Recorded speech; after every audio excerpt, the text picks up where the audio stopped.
সারা বীরভূম জেলা নিয়ে আলোচনা হয়েছে। যখন বীরভূম জেলা কোর কমিটি বসেছে এবং সকল সদস্যরা উপস্থিত ছিলেন এখানে, আর যেহেতু এগুলো দলের আভ্যন্তরীণ বিষয়, তাই সে বিষয় নিয়ে বহিঃপ্রকাশ করব না।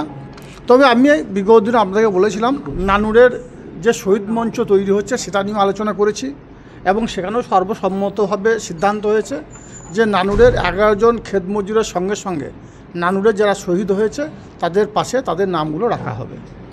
সাহিত্যের ব্লক সভাপতি আপনাকে নিয়ে মন্তব্য করেছে, সেই বিষয়গুলো জানালেন আজকের কোর কমিটিতে? দেখুন, এখানে কোর কমিটির মধ্যে যে বিষয়গুলো আলোচনা হয়েছে সেগুলো দলীয় আভ্যন্তরীণ বিষয়। সে বিষয় নিয়ে আপনাদের সামনে আলোচনা করাটা বাঞ্ছনীয় বলে আমি মনে করি না।